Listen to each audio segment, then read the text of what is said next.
It was a mystery that haunted California for decades. A phantom who crept silently in the dark, leaving behind fear, broken families, and a trail of unsolved crimes.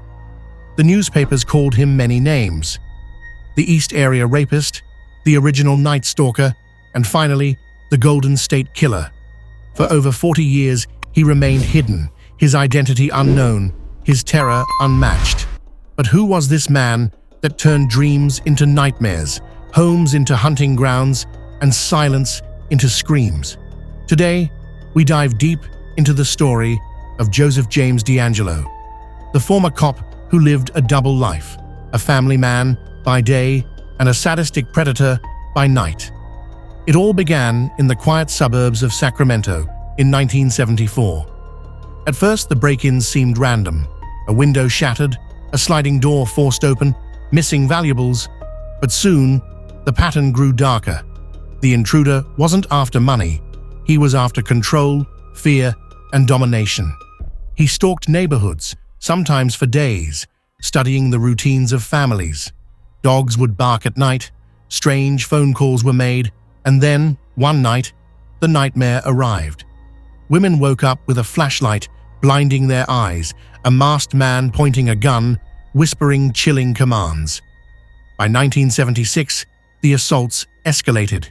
He tied his victims with shoelaces, often using intricate knots, a sign of someone trained, disciplined, maybe even military or police. He whispered threats, sometimes calling victims by their names, proof he had studied them carefully before striking. Sacramento was paralyzed with fear. Couples bought guns, families installed locks, and entire neighborhoods formed watch groups. But nothing stopped him. The newspapers now gave him a name: the East Area Rapist. By 1978, the East Area Rapist was no longer satisfied with terror and assault.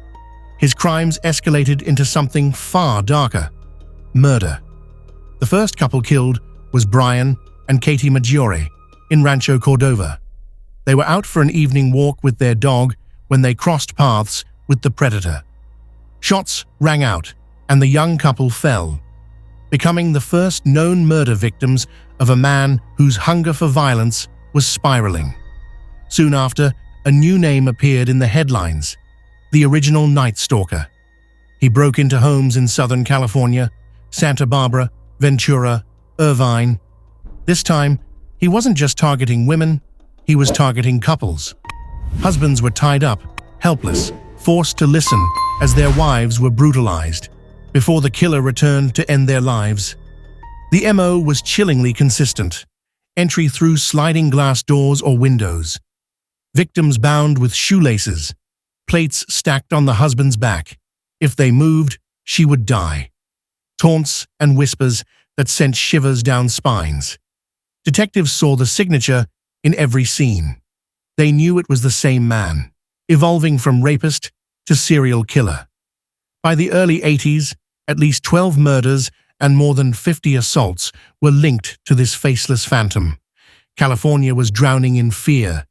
Then, he vanished. And then, silence. After the brutal 1986 murder of Janelle Cruz, a bright 18-year-old in Irvine, the attacks suddenly stopped. The man who had terrorized California for over a decade seemed to vanish into thin air. For years, theories swirled.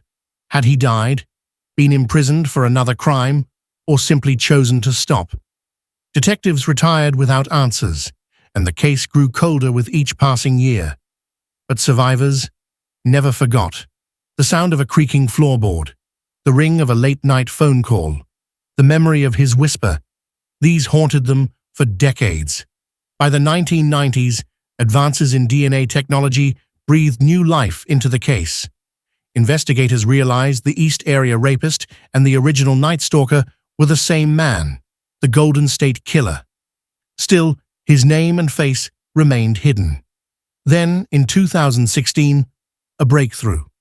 Detectives uploaded crime scene DNA into a genealogy website. Slowly, branches of a family tree began to form. Leads emerged, and one name stood out: Joseph James DeAngelo. April 24th, 2018. A quiet suburb in Citrus Heights, California.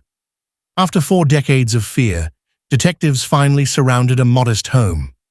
The man they arrested was no monster in appearance, just a 72-year-old grandfather living quietly with his family. But his name shocked the world.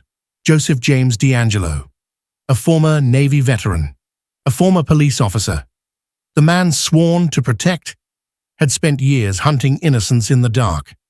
Inside his home, investigators found trophies, items stolen from victims decades earlier. The DNA was a perfect match. The mask had finally been ripped away. In 2020, inside a packed courtroom, survivors and families faced him at last. They told their stories, the fear, the pain, the broken lives.